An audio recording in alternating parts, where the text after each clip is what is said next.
Welcome to the Lisa Show. I'm Lisa Natoli, and I'm so grateful and happy that you're here. This is the very first episode, and I'm going to talk about why I left Unity Radio, why this is called the Lisa Show, and I'm going to talk about prayer. I'm going to read from an email that I received this week, and I'm just really excited to start this new experience and to have you here with me. So I've been on Unity Radio for the past 4 years, and it was awesome. I loved being there. I love Unity. I love Unity Radio. But I started to feel that I wanted to engage with you more. I wanted it to be more interactive. I really just felt I wanted to know who's listening. I'd been feeling that way for about 6 months before I actually left Unity Radio. You know, for me, it's always just about sitting and asking and really seeing, okay, what is this for? And then in one moment, there was just a decision. Yes, I'm going to start something new. And there's always a space where you don't know exactly what's coming next. And that's really what it was for me. I thought I was just leaving Unity Radio, probably not do anything for a while. I thought this was going to be a radio show, and I called it Lisa Radio. I thought about calling it ACIM Radio, but I thought, what really is the purpose of this? Why am I doing this? And it really is for inspiration and engagement. I really want this to open up a conversation, and so I want this to be podcasts. I'm going to do at least one a week. And I'm not sure when I'm going to post it. So I don't want to make any promises, except that there will be one a week. I don't know how long they will be. There's a space here where you can post comments, really just engage in the conversation. And some of these shows, I'm going to have the format be a little bit different, where I will send out an email in advance and invite you to come on and share and express and ask questions. And so I'll let you know in advance of those shows. Just subscribe here on this page on SoundCloud so that you get updates. You can also subscribe to my mailing list at lisanatoli.com. And I send out emails. I don't often post the blogs in public. So if you'd like to receive messages from me, make sure you sign up over there. I'm just excited really for this new space. And last week I sent out an email to my mailing list. I shared my prayer practice. So I want to talk about that today. I got over 300 emails in 2 days, and they're all letters of gratitude and prayer requests. And I wanted to just share a little bit about that and what you can do. Like if you need prayer, if you're one of the ones who sent me an email, I want to talk today about my own prayer practice. And one of the things that I was most excited about was I received many emails from people saying to me, I'm going to join you in your prayer practice. And that was completely unexpected and a surprise. So I'm very grateful about that. Some people have written me and said, I'd like to be on this prayer team. What do I do? And I don't have an idea about that at this moment. So I just wanted to just speak a little bit about my own prayer practice. And I want to just share from you some of these emails that I've received. One in particular, I'm going to read you the whole thing. And that's what I feel like this podcast will be. It's my interest is healing, health, and happiness and transformation. I love A Course in Miracles. I'll be focusing a lot on that in these podcasts. My main interest always is that you hear something and you make a decision to change your attitude, to change your thinking, to change the way you see yourself, to change the way you view the world and other people, because it's always in the direct experience that you will know that these laws work. You can't know that they work just listening to me or reading a book. You have to practice. You have to live these principles. And that's going to be the focus of the Lisa Show. I'll have guests on. I really just want to be the focus of practical transformation. if this all sounds interesting to you, I'm happy you're here. And again, I would love to hear from you. I really love the engagement. And that's why I've moved over here to SoundCloud. It gives me more freedom to really find out who's here. And even that, you may get an email from me just asking you to be on the show. Because I find it interesting. I find it interesting what people's practices are and how other people do it. And so I really want this to be a space for engagement and conversation and transformation. So this week, I had a friend whose daughter passed. My friend's name is Rosalind Rourke. Her daughter passed away unexpectedly at the age of 39. It sounds like her daughter Melissa had been experiencing some health challenges maybe, but Melissa didn't want to go to the doctor. And she was having many mystical experiences. And my friend Rosalind really just honored Melissa's wishes to not go to the doctor, to not seek treatment. I absolutely love that. Then Melissa passed away about 2 weeks ago, unexpectedly, and the obituary just said that Melissa Rourke passed away unexpectedly at the age of 39, causes unknown, and that was pretty much it. So I like that. I like the simplicity of it.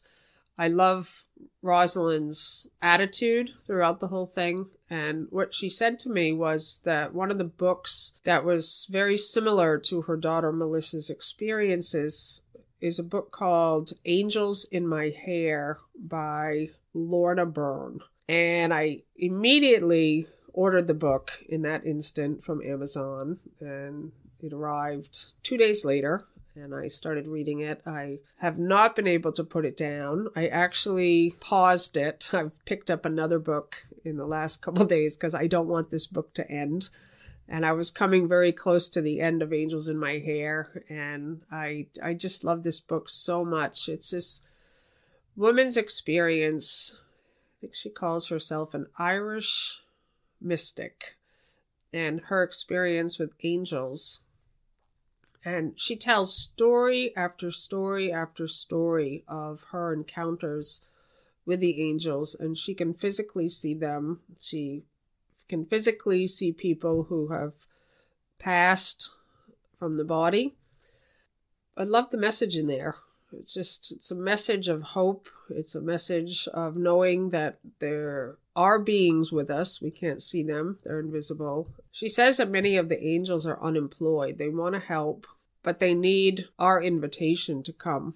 And often we don't invite them. We don't invite Jesus or Mary or God or angels to help us because we're so accustomed to using the body's eyes that we think I'm just alone. I'm all alone and I have to figure this out by myself. And so it's been a real gift to me to read her experience and the help she gets from angels. And it made me really just think about my own practice, and I keep it very private. I very rarely talk about my own practice. I had never posted it on my website. In reading this book, I really started to feel a confidence and a clarity come through that I wanted to share it with other people. Those of you who know me or have listened to me, have seen me teach, you know I love A Course in Miracles. And I have a deep love for Jesus. And that love for Jesus began when I was about 32, 33 years of age. I don't have a religious background, so I had no reference for Jesus. And yet there was something in me that just kept feeling like this presence was real. Even though I couldn't see Jesus, I just felt the presence of a friend, an advisor, a counselor, a healer that was with me. And I began reading the Bible at the age of 33, just really feeling like this guy is for real. I started to experiment with the presence of Jesus. I started to want to have my own direct experience. And so I began talking with Jesus as a friend. I would go places and I would feel that Jesus is with me, and I would feel that he was going out before me to all the places I was going to go to, and that he was instructing me where to go and where not to go. It felt like it was just sending out a guide on the path, and we were working together in a collaboration. And so I have a 40-day program for transformation. It started as a coaching program back in 2009. It, once upon a time, was a paid coaching program. I worked with people individually. I did weekly Skype calls. You got 6 one-hour Skype calls for 40 days. So it was like a 6-week program for $250. I physically could only handle between 10 and 14 people. So that's the most I ever took back then. And I think I did 3 rounds of 40 days with 10 to 14 people. And I started to really feel that this wasn't the way I wanted to go. I wanted to reach more people. And I also didn't want people to depend on me. I wanted people to really depend on the voice within. So what I found was when I was coaching, people would wait until the weekly Skype call and then ask me questions.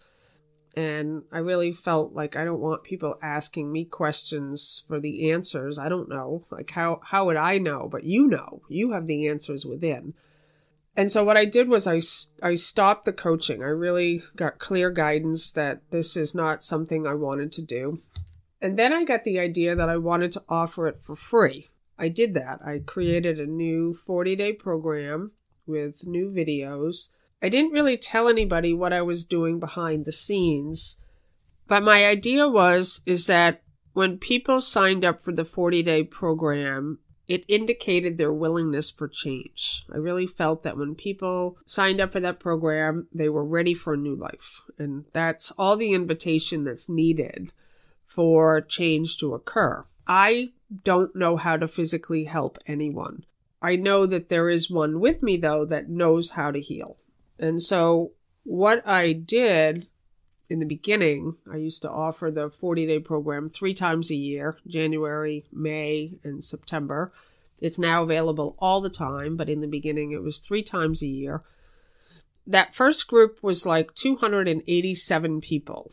And what I did was I printed the list of people who signed up, and every morning and every night I took the printed list of people in the 40-day program, and I would sit quietly with that list. And I would know that Jesus was with me. I entered into a relationship with Jesus and Mary Magdalene.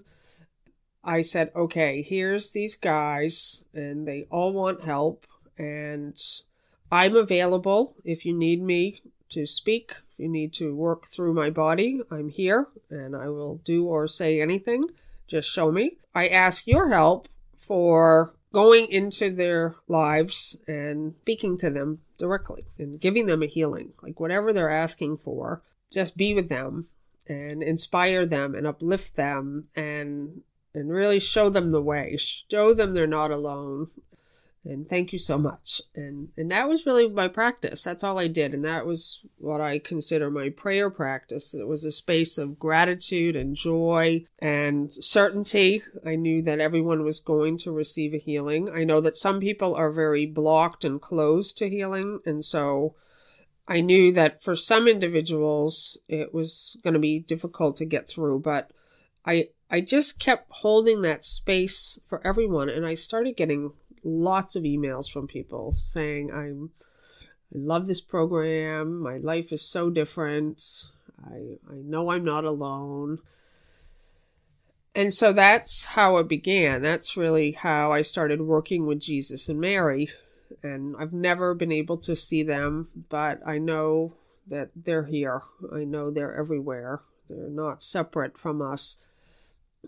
Once I opened the 40-day program up for people to sign up whenever they want. We also have Living in Purpose program. We have another program called ACIM 365, which is a workbook lessons 1-year program with audios from me. We have another program called True Prosperity. So there's a lot of people and a lot of different programs we offer.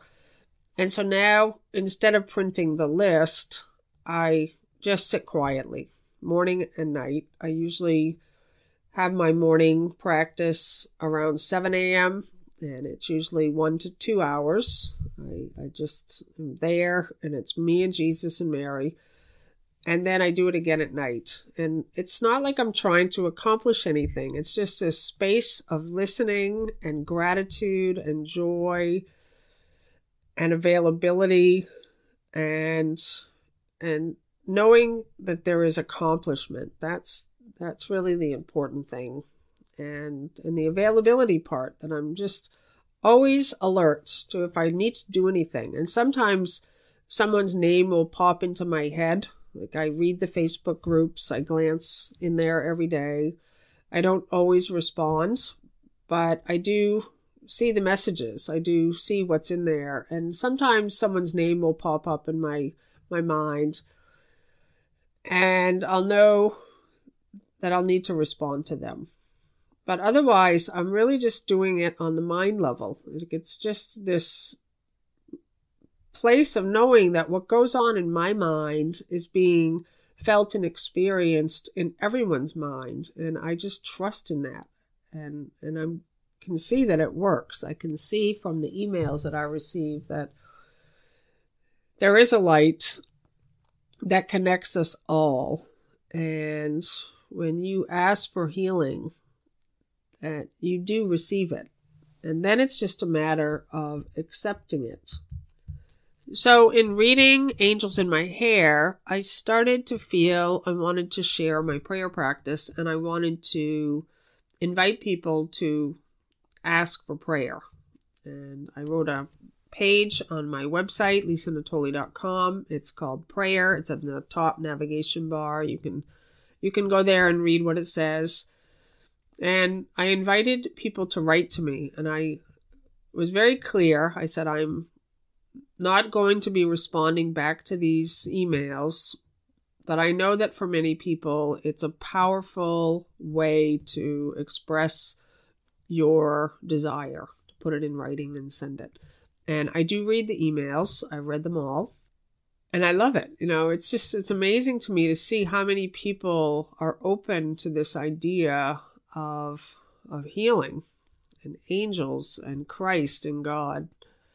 And to me, the prayer request is the opening of one's mind. That's what that is. It's the invitation for a new experience. So I know when someone writes an email and pushes the send button, it puts the whole process in action. It's like, okay, let's go. And all of these unemployed angels, which Lorna Bourne was talking about, are suddenly employed. They're on the scene. And I received over 300 emails in 2 days. A lot of these emails are people experiencing loneliness, and depression was a big one, pain, sickness. There wasn't a lot of money ones. There was a couple people wanting money, but mostly they were wanting an experience of peace, to be released from pain. I wanted to just share from my own experience what you can do to collaborate with this process now, because it does involve you. Like, if you want change to occur, you have to be willing to change. So once you have sent out your prayer request, whether you do it in writing or whether your request is just in your mind, it doesn't have to come to me, but you are asking for something. You must know that your request has been answered in that moment. Your prayer has been answered. And now your part is to acknowledge that you're not alone, that this presence and this power is with you. The name does not matter. And the way that you can really speed up the process, so to speak, is to just start to include in your day moments of quiet and of listening. That you're recognizing, okay, there's beings with me, as me, These are not separate beings from you. This is your Christ self. This is the self that is you, that's helping you. And now you develop a relationship. So often our relationship is with our thoughts of fear and negativity and shame and guilt. That's really where our focus has been much of our life. It's focusing on the pain. It's focusing on the problem. When you're focusing there, that's where you live. You live in that thought system. And when you live in that thought system, you get the effects of that thought system. That's where you've located yourself, right in the middle of the thought system of fear, where you're separate and you're alone. And so you get the effects of sickness. You get the effects of things breaking. You just feel doubt and second guessing yourself. And there's a darkness there. When you open your mind up to prayer, it literally does open your mind up, and the light starts to come in. And when the light comes in, it's like this space where a lot of people just don't know what to do there, because we've been so accustomed to using the body's eyes. And we're so used to immediate results and immediate gratification. And my experience is it doesn't work like that. This is a gradual process where it's like the first change that you experience is a change in the way that you feel. You feel hopeful, you feel excitement, you feel possibility. Like, what if there really are helpers with me? Like, what if I'm not alone? What if this is true? What if there's a presence and a power with me, an intelligence that can heal anything? What if? And so you feel that. You feel like, okay, wow, not sure, but that's kind of an interesting way of living. That's the first change, that change in how you feel. But then the mind, it goes on overdrive. Like, that's my experience. It just is like, okay, but I haven't seen results. I'm still getting symptoms, or the symptoms are getting worse. Like, the mind that's in conflict is determined to keep you in conflict. So just you're aware of that. You're aware of how the mind just starts running on a very fast speed. And Jesus in A Course in Miracles says to us, at this point, when you're about to lay the ego aside, that the ego will no longer pretend to be your friend. So you can expect that your mind is just going to race with thoughts that this is crazy. There's no such thing as invisible beings. Look at my symptoms. I'm going to die. I mean, the mind just will go right on overdrive. And so when you're aware of that, you'll be okay with it. Saying, okay, this is just normal. And from there, you're just listening. It's a space of being more alert than ever to the wonders and the synchronicities and the beauty that you've been blind to. While you're focusing on your problem and pain, you're just blind to all the doors that are opening. And the other interesting thing is that when you're in a space of being located in fear, oftentimes doors close. All we want to do is get those doors open again. But when doors close, they close for a reason. And so what happens when you ask for something, like you have a desire, you've asked for something in prayer, is to come into a state of relaxation, anticipation, and enthusiasm. Like, just feel excited. Like, feel like, okay, wow, my new life is here. I have no idea what that means or what it looks like, but I'm open to seeing new things occur. And that's the simplicity of it. And I just know that everyone who's asked for prayer has the answer they need within. That's what I know to be true. And so I really just invite you all to have that as your practice now, of knowing that you have a guide and a friend and a counselor with you, just right there with you, knows everything, knows exactly where you need to go, knows how to help you, But what you do is you take the hand of this guide. You say, okay, I'm not alone. And again, that was probably the majority of the emails that I received was people feeling alone. Everyone feels alone. And isn't that interesting? Because we live in a world now where you have instant access to everyone. Everyone's on Facebook. Everyone's on social media. And yet we all feel more disconnected than ever. And so now it's really just noticing that, allowing yourself to get connected again, not with other people, but get connected with the self that you are, with this invisible presence.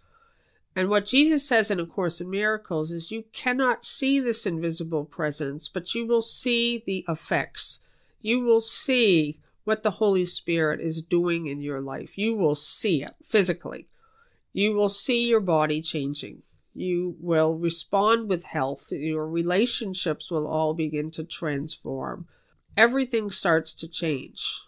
And then you know, oh my God, I'm not alone. I'm really not alone. And I love the part in A Course in Miracles that says, when you call upon the name of God, angels join you on the ground on which you stand. And that's how simple it is. You just call on God's name, which is your own, and angels are all around you now, right now. And it's just, we have been trained to use the body's eyes. So this is just a brand new space. So I just wanted to really offer that. I wanted to read an email here.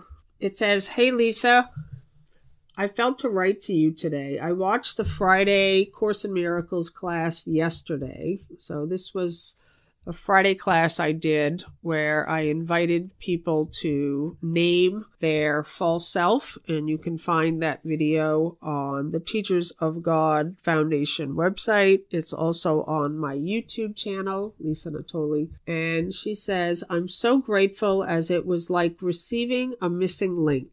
Poor lost Lily is my false identity name. And she was suffering thyroid disease that comes with depression, anxiety, and hopelessness, all ingredients to have an excuse to not fully be here in the body, backed up with spiritual wisdom." And she puts wisdom in quotation marks.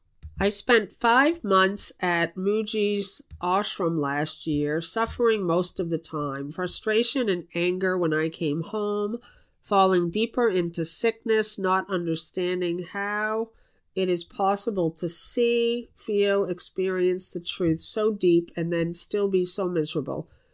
Well, it was all here, the whole story. Oh, I'm sorry, it was all her. I love it. Poor lost Lily. It was all her, the whole story, also the frustration part about not getting it.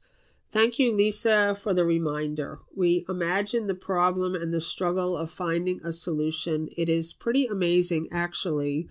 Also, how simple it is to snap out of it. Just a little step back, and the world has different colors. Another idea of poor lost Lily is that she should have salvation right now, and every time she got out of meditation or a healing and still felt bad, she would turn her back to everything she believed and crawl into her hole. I see the importance and the beauty of practice now. It is the game, and it can be fun if not taken so seriously by the mind. Thank you, thank you, thank you for your work.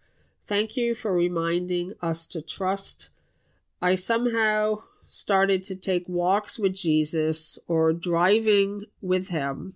Whenever I feel lost Lily, I'm just imagining him sitting, walking next to me. Sorry for the long message. I love you." And then her name, which is not lost Lily. So I love that message because that's really what it is. It's like we all spend years with great teachers. Muji's an amazing teacher, and she even expresses that when she was there, she experienced the truth so deep. How is it possible that we can experience the truth so deep and yet still be miserable?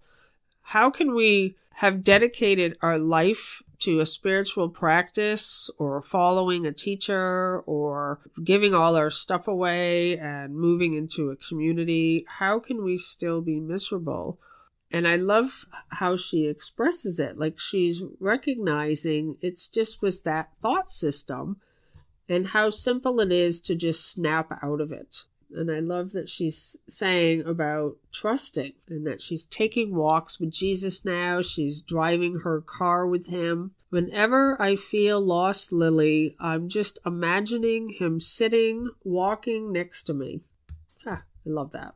That's the answer to your prayer right there, is you recognize the immediacy. This is why there's no order of difficulty in miracles, because everything that you really want is within.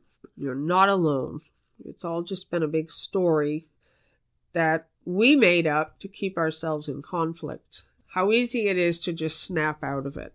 So I wanted to just share that. I also wanted to just really thank all of you who are sitting with me in prayer. And I don't have a formal practice for a prayer team at this moment. I can tell you that I sit quietly around 7 a.m. Eastern every morning. Sometimes it's 6:30. When we move more into spring, I start to get up earlier. I notice in the spring and the summer, I usually get up around 5, and I immediately go into the quiet space. My practice, I've expressed it many times, but my practice is before I get out of bed. The second I wake up, I'm always disorienting. I have very vivid dreams. I feel that I travel. I feel like it's my nighttime experience is identical to my daytime experience. I go places, I talk to people, I'm looking through these bodies' eyes in my dreams. I can feel people's hands. I touch people. I hug people. They hug me. They say things. I say things. And so when I wake up in the morning, it's like crashing back into this experience. And so I'm always a little disoriented at first. And then I have a very quick centering practice where I just say, "Here I am, Lord." And it's just an openness, like a willingness to be available, an acknowledgement of God. And then I get out of bed. It's like plugging in, turning on the dial, or just kind of saying, "Okay, Father, here I am." And I feel such joy. I feel this immense joy. The disorientation is gone. And I can remember years ago when I used to wake up, immediately it was like my thoughts would go straight to my to-do list. The second I woke up, I would be in a panic. I would just feel of all the things that I was supposed to have done already or that needed to get done on that day. And I would feel tired before I even got out of bed. So I'm grateful that that no longer happens, that I'm in a space really of just trust and relaxation. I get out of bed, I get my coffee, I see Bill, who's always up hours before me, and he has a great meditation morning practice himself. And then I crawl back into bed. Just it's me and Jesus and Mary and God, and I've got my journal. And that's it. It's just a space of joy. And like I said, I allow everything to just come up. I see what comes into my mind. And I'm just blessing everyone and myself. I bless you with the love of God that we share together. Just have an open heart. And I just feel that light of Christ just flowing through me, just flowing into every mind, into your mind, and doing its mighty work. And then I have the same practice at night. I always take a bath at night, down all the electronics, and then the same practice at night, just sitting quietly. So if you'd like to join me, that's what I can say. You know where to find me. I'm right there, quiet. You can reach me right there in my mind. I'm grateful. That's awesome, just to know that we're all together from around the world. And you don't have to do it for an hour. Just an instant with God is enough. It's just that one instant where you are remembering the truth. You don't need you don't need to have or get your coffee and crawl back into bed. I want to make sure I make that clear. It really is just that moment of connection. In that moment, all minds made free. I'm really just so grateful, and I'm looking forward to hearing what you have to share in the comment area below. And I'd like for these podcasts to be very interactive. I want to share some of the emails that are coming in. I invite you to join my mailing list, lisanatoli.com. I often just send out an email. I'm not really blogging anymore so much. I'll just send an email out. It's amazing to me just to be connected in that way. And I also will be in San Francisco at the Course in Miracles conference at the end of this month, February 23rd, 24th, and 25th, Friday to Sunday. I would love to meet you there. It is an amazing weekend experience. A lot of Course in Miracles teachers there, a lot of individuals from around the world. There's about 400 people that will be there. We spend the whole weekend in one hotel, eating all meals together, and it's just a great way to get to interact with everybody physically. I absolutely love that. So I hope that I see you there. There are some tickets still available, so you can reach me at lisa@lisanatoli.com, or you can post a message below in the comment area. And you don't have to suffer. You are not alone. The presence of God is with you, and all that's needed is a shift in thinking, in attitude. You just make a decision. I'm done. I'm done with sickness. I'm done with being a weak person. I'm done with being powerless. Why would you be powerless if you're not alone? That's like amazing. When you really start to think about it, like you have Jesus with you. The greatest healer who ever lived is with you. And we're acting like we're weak. We're acting powerless. And so this is really the space now where you leave all those stories behind. You get really excited. You just feel like, oh my God, I'm walking with Jesus. I'm never alone. And there's nothing to fear. And you start to live in this way and your life will change. So just really start to have a new practice. Have a new practice of knowing that angels surround you, are not helpless, that you have a guide. And thank you so much for listening to this first episode. I love you. You are the light of the world.